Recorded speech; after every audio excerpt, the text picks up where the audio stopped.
Hey guys, and welcome back to Play the Game Central. I am Mr. Joe Trocious, and today we're going to be doing the breakdown for the Zombies in Spaceland trailer from Infinity Ward that dropped today. And right off the bat, you can tell that this is going to be an 80s themed Zombies era, and I'm actually happy about that. I wasn't expecting this because they shared that picture a while back of the rockets on the poster. It was really big and it had the rockets in space. Zombies in space is what it said on it, and I thought that was a joke, to be honest. I don't know if it actually said zombies in space. I'm sure you're seeing it right now on the screen, but I don't have the image in front of me personally, so I thought that thing was a joke. It clearly wasn't, so this thing is clearly going to be 80s themed, and I'm not disappointed like most people might be. I'm a huge fan of 80s movies, and especially 80s zombie movies. This trailer really gives me that Zombies Ate My Neighbors feel to it. If you've never played that, I would recommend finding an emulator somewhere or finding a way to play Zombies Ate My Neighbors, and you'll know exactly what I'm talking about. Now, obviously, with a new Zombies game, we have 4 new main characters, and the 4 new main characters for this new Zombies game mode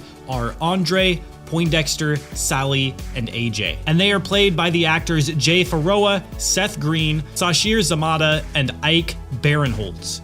And the DJ spinning the tunes for the entire trailer is apparently David Hasselhoff, which is just ridiculous. That's just ridiculous.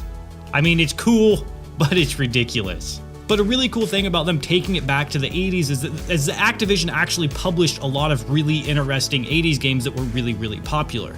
I mean, in the trailer alone, you can see Pitfall 2 Lost Caverns on the side of the machine, and that came out in, I believe, 84, somewhere around that time. So I'm gonna bet that we're gonna get a lot of really cool Easter eggs themed around games from the 80s that Activision published. If they don't, they're really missing an opportunity not doing Easter eggs themed around those games that they created in the 80s. They should definitely do that if they haven't already. But let's talk about the actual trailer itself. There's a lot of really random stuff in this trailer, and I kind of expect it considering its theme. We have a ton of new looking weapons, and I'm not sure which ones will be zombie exclusive weapons because they are very futuristic looking, almost too futuristic for the campaign and multiplayer. But again, the campaign and multiplayer is going up into space. They can really do whatever they want at this point as far as the guns are concerned, but I could be wrong. And speaking of weapons, the monkey bomb is clearly a boombox now, and it makes them dance before it explodes. And I'm actually pretty happy with this. That's a really cool little fun twist on that. But there is also 2 other guns that caught my eye, and one of those guns is a ray gun looking type gun that Sally is holding onto, as you can see here. And the other gun is a massive freeze gun. No idea what it's called and the full extent of what it can actually do, but it looks overpowered as shit. Again, I am okay with this. This is really cool. I really like overpowered weapons. I just hope that there's a difficult process in obtaining this weapon. So that's all I hope for.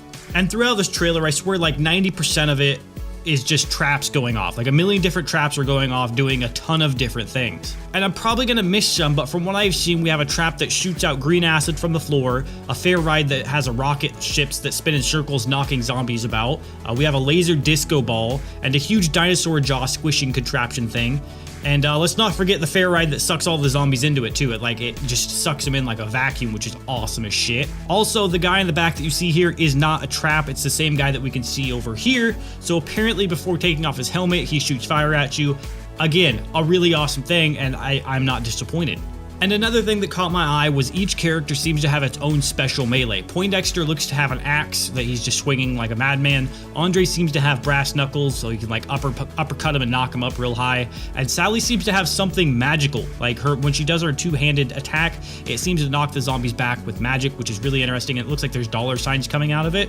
Which leads me to believe, and I'm really hoping that they do this, is that it'll work in a similar way to loadouts, the way that they were in Extinction, where you actually had a choice before you went into the game, so you could set up a predetermined loadout that you set up yourself that you actually wanted to start out with. And I honestly really like the idea of loadouts in zombies, and I hope that they can implement it in a really good way, because in Extinction it just really wasn't that well done. I didn't care for it, so hopefully they have some sort of system similar to maybe the way that Gobblegums are set up, but actual full-scale loadouts. I think that would be really cool. And one last thing I want to mention before I wrap up this quick breakdown is the new mystery box. It looks like Infinity Ward decided to make it a magic wheel. It says it right on the thing, magic wheel, which honestly is pretty fitting considering the era.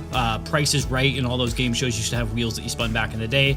And we know this is the mystery box because you can see a big light beam coming out of it, shooting in the sky. You can see it in several different locations as the trailer plays through. But I hope you guys enjoyed this trailer breakdown of Zombies in Spaceland. and I hope you guys are excited for it as I am. I honestly think this is a really cool step in the right direction for Infinity Ward and other Call of Duty titles to create something new, fresh, and different, because you don't want to just copy what we already know and love. You want something new, fresh, different, innovative, and I think they're doing it. Good job, Raven. Good job, Infinity Ward. And I am super pumped and excited for what you guys have to offer us. Let me know what you guys think in the comment section below. And as always, it's been fun. It's been me. And I will see you all next video.